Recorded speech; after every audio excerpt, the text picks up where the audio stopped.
नमस्कार दोस्तों। चलिए आज एक बार फिर से बेगम अख्तर को याद कर लेते हैं। बेगम अख्तर जिन्हें बाकायदा मल्लिकाए गज़ल के रूप में जाना जाता था।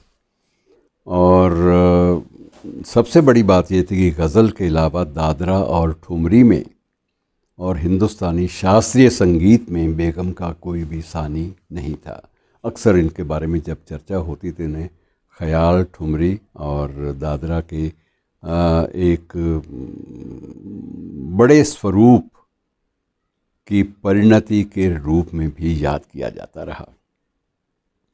बेगम अख्तर का जो पुश्तैनी घर था वो फैज़ाबाद में था और फैज़ाबाद के कारण ही इनका जो पुराना नाम था शुरुआती दौर का वो अख्तरी बाई फैज़ाबादी नाम था। 1914 में जन्म हुआ था और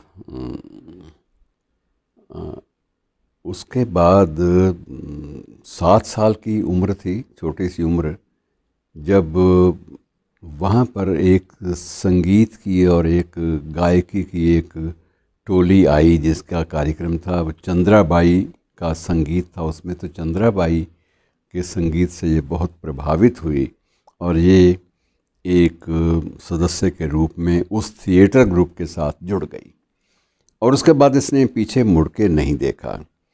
और उसके बाद बीच में एक वक्त ऐसा भी आया जब अपने एक चचा जान के हवाले से ये उस्ताद इमदाद खान साहब से सारंगी का प्रशिक्षण लेने के लिए चली गई और सारंगी का प्रशिक्षण इसने वहाँ से लिया पटना से। और पटना के बाद एक बार प्रशिक्षण लेने के लिए ये पटियाला भी आई, फिर कलकत्ता चली गई। तो कई स्थानों पर और हर स्थान पर जाने का उद्देश्य यही था कि एक नया उस्ताद और एक नई जो विधा है उसमें अपने आप को पारंगत करना और समूचे रूप से क्लासिकल जो शास्त्रीय संगीत है, भारतीय शास्त्रीय संगीत, उसके रूप को निभाना। और उसके बाद पहली बार ये 15 साल की उम्र में मंच पर जब आईं तो सरोजनी नायडू ने इनकी गायकी की बहुत सराहना की। सरोजनी नायडू उस वक्त उस समारोह की अध्यक्षता कर रही थी जिस समारोह में भारत नेपाल बिहार दोनों में आपदा प्राकृतिक आई थी। उसके लिए फंड्स इकट्ठे करने थे, उसके लिए कोष इकट्ठा करना था, तो उसके लिए एक समारोह था जिसकी अध्यक्षता सरोजनी नायडू कर रही थी। और उसमें इसने बेगम अख्तर ने, उस वक्त अख्तरी बाई थी, तो उन्होंने अपना कार्यक्रम दिया और उसको बेहद सराहा गया, बेहद पसंद किया गया। और स्वयं सरोजनी नायडू ने भी कहा कि ये एक ऐसी प्रतिभा है जो कभी बहुत ही ऊंचाइयों को छुएगी। और मित्रों, ऊंचाइयों को इसने छुआ भी।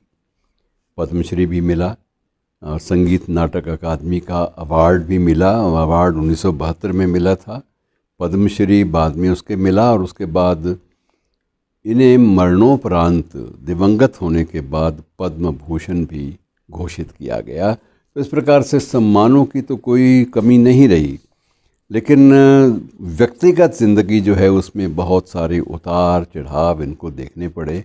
और उतार चढ़ावों के बाद यद्यपि इन्होंने एक बार कोशिश की कि मैं सेटल ज़िंदगी में हो जाऊं, तो 1945 में इन्होंने लखनऊ में रहने वाले एक बैरिस्टर थे इश्तियाक अहमद अब्बासी, उनके साथ शादी कर ली। और उसके बाद इनका नाम अख्तरी बाई से बेगम अख्तर पड़ गया और उसके बाद वो चलता रहा लगातार सिलसिला।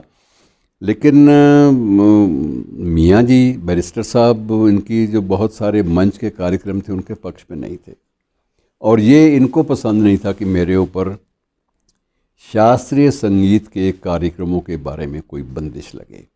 तो उसी बंदिश और उसी झगड़े में आकर ज़िंदगी जो है वो दूभर हो गई। और एक बार किसी अपने लखनऊ ऑल इंडिया रेडियो पर ये गज़लें गा रही थी और उन्होंने 3 गज़लें गाई और एक दादरा की धुन जो है वो गाई। और उसके बाद एकदम से न जाने क्या हुआ कि चीखने लगी। और उनकी जो चीख थी वो उसी बात की प्रतीक थी कि ज़िंदगी जो है अगर इस तरह से गुज़र औकात के लिए मजबूर करती है तो ये जीने के लायक नहीं है। लेकिन पब्लिकली उन्होंने उसके बाद लखनऊ में एक पब्लिक शो में सार्वजनिक मंच से तब गाया जब चीन और भारत की लड़ाई चल रही थी 1962 में।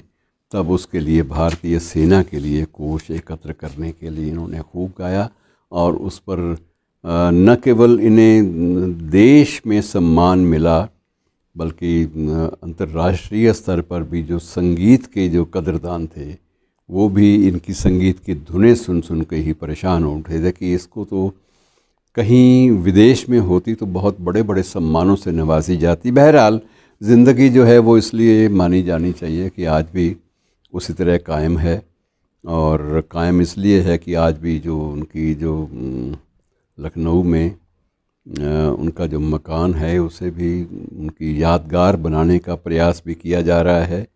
लेकिन